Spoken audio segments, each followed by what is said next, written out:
Good morning class. आज हम कक्षा 8वीं के भूगोल में महासागरीय नितल की संरचना का अध्ययन करेंगे। पृथ्वी केवल ठोस पदार्थ से नहीं बनी है, बल्कि उस पर जल भी व्याप्त है। पृथ्वी के 71% भाग पर जल फैला हुआ है और 29% भाग पर स्थलीय भाग है। जो यह ऑरेंज कलर से दिखाया गया है, यह जो है स्थलीय भाग है, और जो ये ब्लू कलर से दिखाया गया है, यह जो है सागरीय भाग है या जलीय भाग है। तो इस प्रकार हम देखते हैं कि पृथ्वी का 71% भाग विभिन्न सागरों के रूप में जलीय रूप में व्याप्त है और 29% भाग महाद्वीपीय स्थलीय भाग के रूप में व्याप्त है।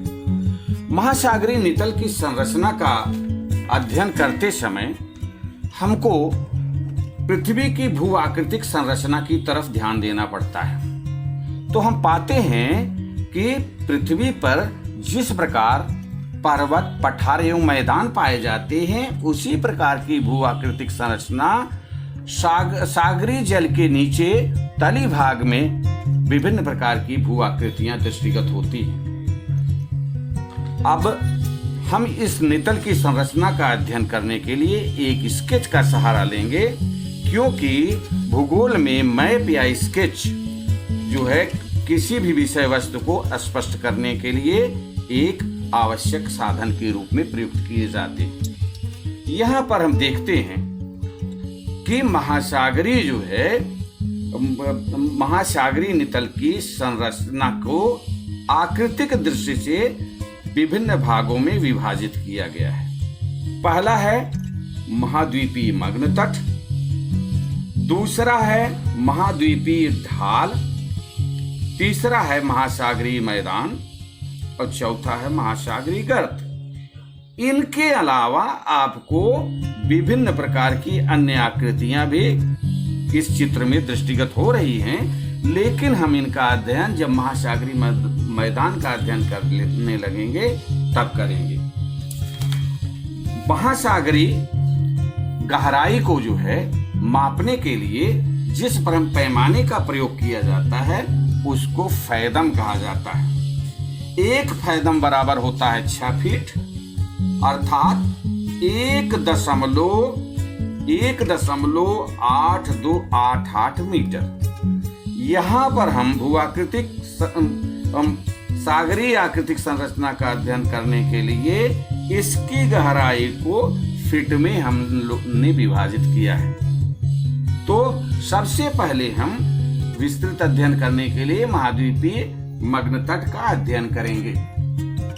तट के निकट जो है जो सागरीय भाग पाया जाता है उसको जो है महाद्वीपीय मग्न तट कहते हैं, अर्थात महाद्वीप का वह भाग जो सागरीय जल के अंदर तक चला गया है उसको महाद्वीपीय मग्न तट कहा जाता है।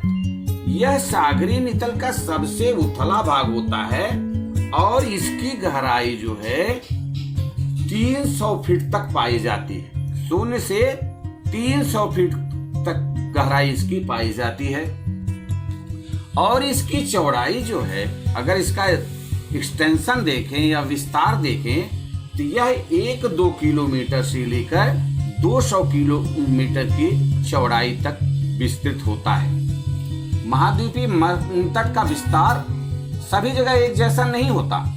कुछ महाद्वीपों के पास वह संकीर्ण होता है और कुछ महाद्वीपों के पास वह विस्तृत होता है।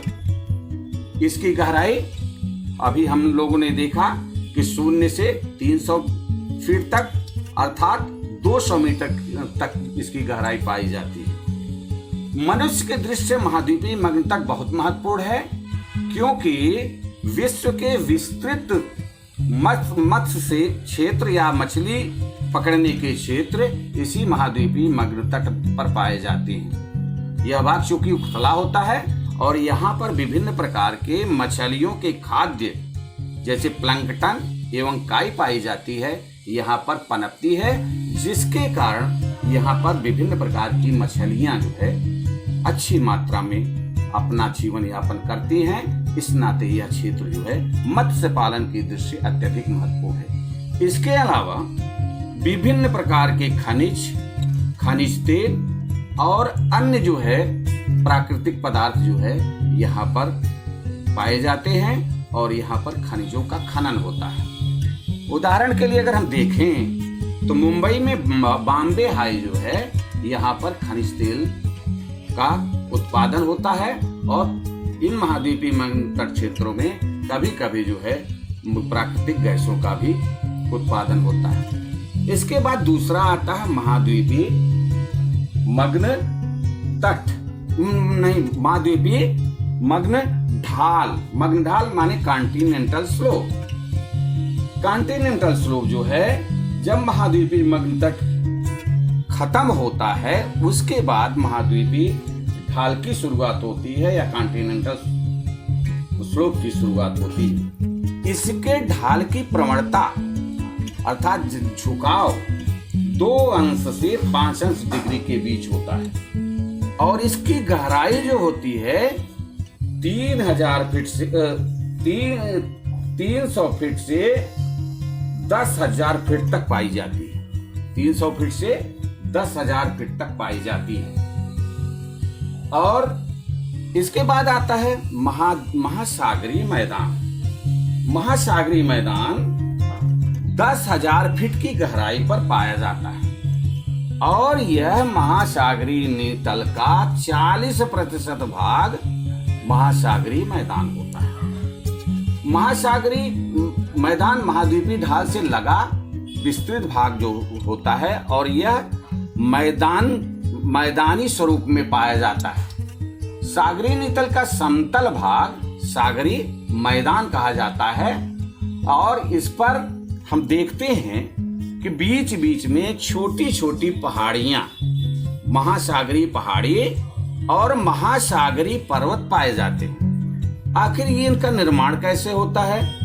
महासागरीय पहाड़ी और जो है महासागरीय पर्वत ज्वालामुखी क्रिया के फलस्वरूप निर्मित होते हैं और इनकी ऊंचाई जो होती है सी माउंट या महासागरीय पर्वत की ऊंचाई 6,000 फीट जो है महासागरीय मैदान के तल से 6,000 फीट की ऊंचाई तक पाई जाती है। अब इनकी खासियत क्या है कि यह समुद्र के ऊपरी सतह के नीचे ही महासागरीय पहाड़ी और महासागरीय पर्वत पाए जाते हैं। कभी कभी यही महासागरीय पर्वत समुद्र की ऊपरी सतह से ऊपर दिखाई देते हैं। इनको महासागरीय द्वीप कहा जाता है क्योंकि इनका ऊपरी टाप जो होता है ऊपरी भाग को समतल जैसा होता है। ये भी ज्वालामुखी क्रिया से निर्मित होते हैं। भारत का अंडमान निकोबार द्वीप समूह जो है महासागरीय द्वीप का एक उत्तम उदाहरण है और अटलांटिक महासागर में आइसलैंड द्वीप जो है महासागरीय द्वीप का उत्तम उदाहरण है। अब देखते हैं चौथा जो है महासागरीय गर्त।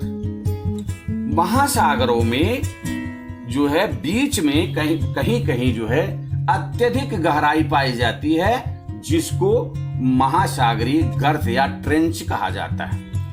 इसकी औसत गहराई 36,000 फीट तक पाई गई है और दुनिया की सबसे बड़ी गर्त प्रशांत महासागर में मैरियाना ट्रेंच है। मैरियाना ट्रेंच या मैरियाना गर्त कहा जाता है जिसकी गहराई 11 किलोमीटर तक पाई गई है। अगर इस ट्रेंच में या इस खाई में इसकी गहराई इतनी अत्यधिक है कि इसमें अगर हिमालय जैसे ऊंचे पर्वत को डाल दिया जाए तो वह भी डूब जाएगा। इस प्रकार हम देखते हैं कि जो है महासागरीय नितल की संरचना में विभिन्न प्रकार की भू आकृतियां पाई जाती हैं, लेकिन हम इसकी जो है संरचना की दृष्टि अगर देखें तो इसमें जो है नितल में बेसाल्ट चट्टानें पाई जाती हैं। बेसाल्ट चट्टानें क्या होती है? ग्रेनाइट चट्टानों से कुछ पतली जो है चट्टानें जो है बेसाल्ट चट्टानें कही जाती हैं। महाद्वीपीय भाग जो होता है ग्रेनाइट चट्टानों से बना होता है, लेकिन जो है लेकिन इसमें जो है सागरीय नितल जो है बेसाल्ट चट्टानों से बना होता है। बीच बीच में इन महासागरों में कई सौ किलोमीटर चौड़े और कई सौ किलोमीटर लंबी पर्वत श्रृंखलाएं पाई जाती हैं, जिनको महासागरीय कटक भी कहा जाता है। इस प्रकार ये नितल की संरचना हुई। इसी समुद्री गर्भ में विभिन्न प्रकार के निक्षेप पाए जाते हैं, डिपोजिशन जिसको कहा जाता है। कुछ जो है जैविक पदार्थ एवं कुछ अजैविक पदार्थ जो समुद्र के गर्भ में जमा हो जाते हैं, उनको जो है ऊज या सागरीय निक्षेप कहा जाता है। तो सागरीय निक्षेप जो है, सागरीय निक्षेप का सबसे बारीक जो भाग कहा जाता है वह जो है जैविक विभिन्न प्रकार के जीवों के मरने से विभिन्न प्रकार के जो है अवशेष जो जमा होते हैं उनको ऊज कहा जाता है। केवल जैविक पदार्थ ही नहीं जमा होते इस पंख में, इस ऊज में, बल्कि इसके साथ ही महाद्वीपीय भाग से आई हुई विभिन्न प्रकार की चट्टानों की टुकड़े, विभिन्न प्रकार के मनुष्य के द्वारा छोड़े गए निर्मित पदार्थ जो है, मनुष्य निर्मित पदार्थ भी जाकर के सागरीय भाग में जमा हो जाते हैं। जो मनुष्य द्वारा जो पदार्थ छोड़े जाते हैं वो तो जो है सागरीय जीवों के लिए हानिकारक होते हैं। और इन्हीं शब्दों के साथ हम महासागरीय नितल की संरचना का अध्ययन समाप्त करते हैं। नमस्कार। फिल्म एक नवीन विषय के साथ मिलेंगे। Good bye.